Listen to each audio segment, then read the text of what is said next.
Alden Richards. Ito ngayon ang itinuturong dahilan kung bakit di umano binasted ni Miss Catherine ang lahat ng yan. But before that, if you haven't subscribed yet to my YouTube channel, please don't forget to like, share, and subscribe at hit mo na rin ang notification bell for more showbiz updates. Bago tayo of course magpatuloy sa ating updates for today's video, nais kong pasalamatan kayo for always watching and trusting this channel. Thank you so much sa inyong palagiang panonood at palagiang pagsubaybay sa mga updates po natin. Maraming salamat po.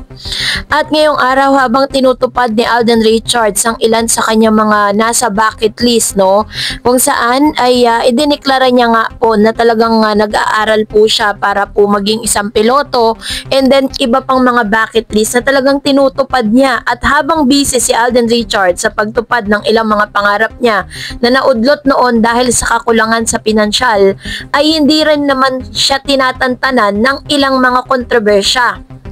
Katulad na lang ng pagputok ng isang balitang ito kung saan si Maine Mendoza at si Alden Richards ay naging laman ng social media platform dahil po sa mga statement na inilabas ni Miss Maine. So dahil dito, si Maine Mendoza ang gumawa ng apoy, siya rin po ang pumatay nito. Sabi niya, hindi niya raw pakay di umano na gumawa ng kontrobersya sa inamin niya tungkol kay Alden Richards.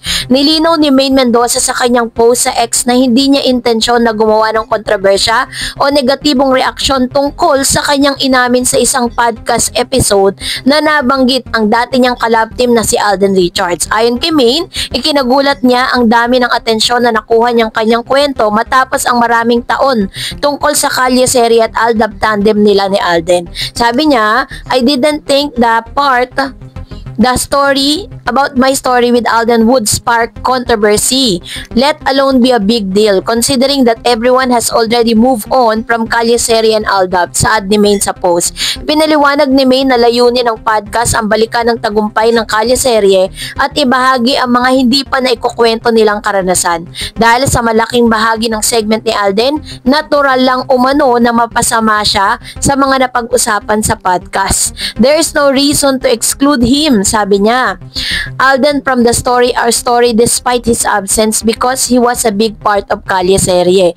And it would have felt strange to leave him out, sabi niya. So, nililinaw niya na talagang kahit pagbali-baligtarin man natin ang panahon, hindi pa rin po matatanggal sa isipan ng tao na parte si Alden Richards ng Kalye Serie at mababanggit siya. Kasabay ng mga isyong tinalakay ni Miss Maine, ay nagte-trending din po ngayon na tinatawag po tuloy si Alden Richards na paasa kina Maine Mendoza, Julian San Jose at Catherine Bernardo. Kung nanligaw pala si Alden Richards kay Maine Mendoza, ay baka naging sila. Marami nga ang nawindang sa revelation na ito ni Maine sa isang interview na na-inlove pala talaga siya sa aktor, hindi nga lang siya niligawan nito. Kaya ang mga netizen napakalkal tuloy ng mga babaeng na kay Alden na tila may parehong pattern.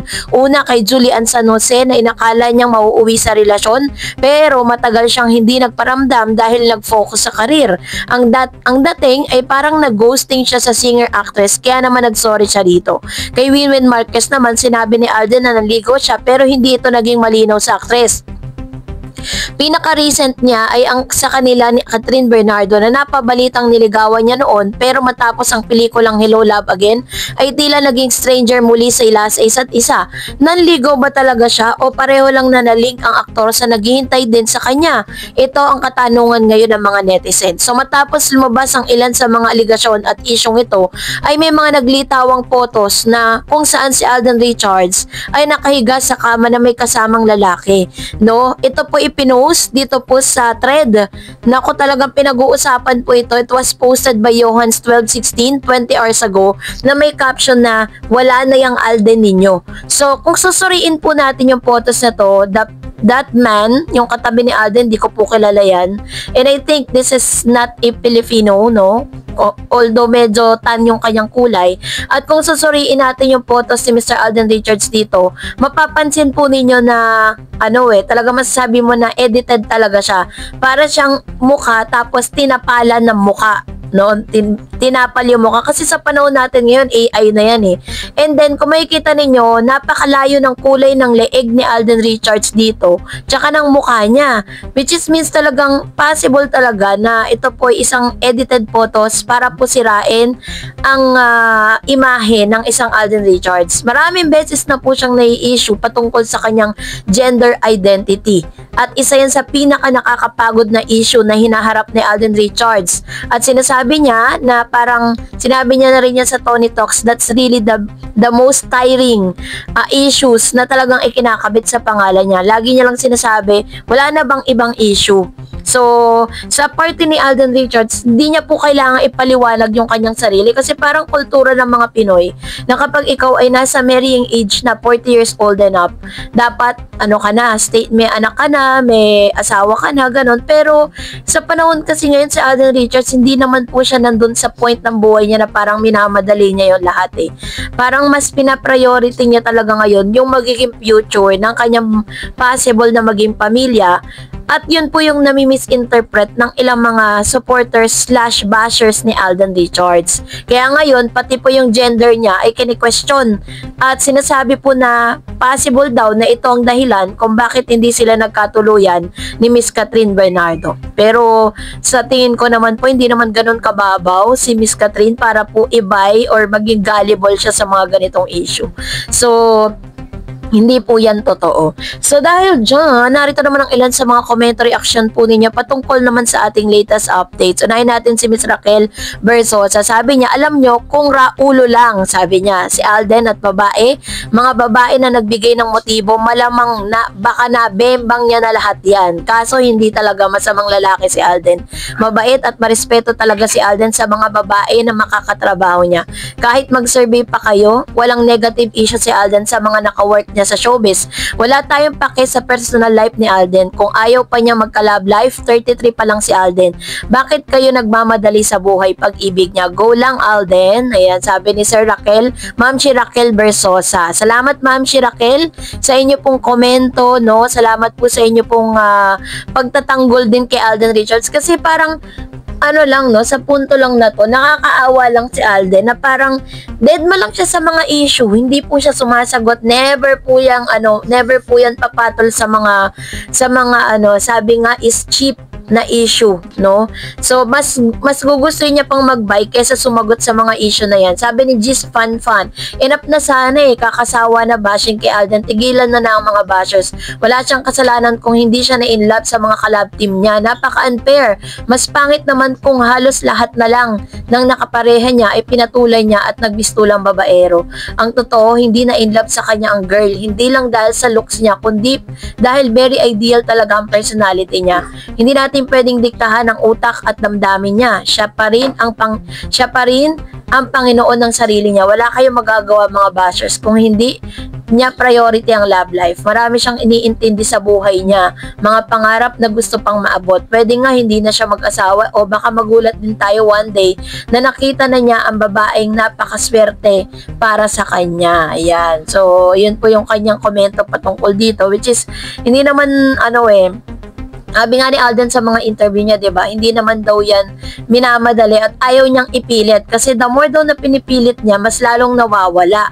So much better, mas parang sa experience niya, mas gusto niya na dumating na lang siya ng kusa kung talagang darating. Ganon yung niya, katwiran niya sa mga interview. Kaya parang kung titignan niyo, hindi po siya naghahanap eh. Hindi rin po siya parang excited na magkaroon ng karelasyon. Although si Alden Richards po is talagang masasabi mo na matinong lalaki, 'di ba? Very professional, mayaman, at the same time, talagang may career. At may looks, yun yung mga tinitignan ng mga, lalo na sa showbiz, yun talaga ang batayan ng mga kailangan financially stable ka para talagang, di ba, ganun po yung tingin ng mga tao. Pero, yun nga, hindi nagmamadali si Alden eh. Sabi ni Miss Tessie Vargas, I like Alden, is godly, intellectual, adventurous, respectful, at marunong tumanaw ng utang na loob. I'm wishing that he and Kat really will end up together for real. Main, thank you for coming back and defending Alden. Salamat at may Arjo at Aiden na na-inlove sa'yo. What if you are not able to have met your husband? I don't know what you will feel then, but you are a good person and you choose to move on. Agree, Alden is a good person.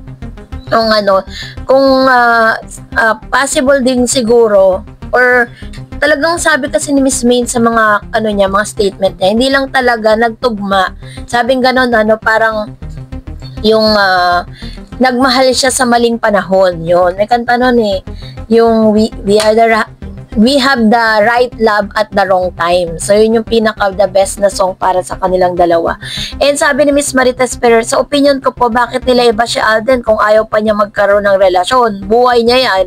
At noon, priority ni Alden ang family niya. Sabi niya, ang love life niya, may paghihintayan at hindi pa siya sure sa feeling niya. Kaya ngayon, blessed siya kasi marunong mag-isip at walang taong inaapakan. Kung niligawan niya si May noon, maaabot niya kaya ang buhay na nilalasap niya ngayon. Practical lang si Alden. At hindi siya siya sa buhay niyang yan, mag-move on na lang ang Aldab kasi kulto na lang ang Aldab na ka-move on na si Min Alden. Masaya na si Min sa asawa niya at si Alden na rin sa buhay niya. Kayo lang ang hindi pa nakaka-move on. Kaloka, past is past. Hindi na may babalik ang nakaraan at good decision ang ginawa ni Alden sa buhay niya ngayon. Which is true, diba? So, practical kasi si Alden Richards during those times. Sabi ni Miss Emmy, bakit kaya may mga tao na masyadong judgmental na kesyo bakla si Alden dahil sa age niya, wala pa daw asawa. Maraming lalaking matino na 40 plus, wala ding asawa pero hindi sila bakla. Gaya ng South Korean, daming opa doon, wala pa ding asawa. At si Alden, kasi nga may mga pangarap pa sila sa buhay. Di gaya ng ibang lalaki, lahat halos ng babae sa showbiz gustong ligawan ng lalaki. Lahat halos, no? Para ma-chance nga na ba? Ibang klase yung comment na yun. So anyways, maraming salamat po sa inyong mga komento. And that's it for today. For more videos and updates, please don't forget to like and subscribe.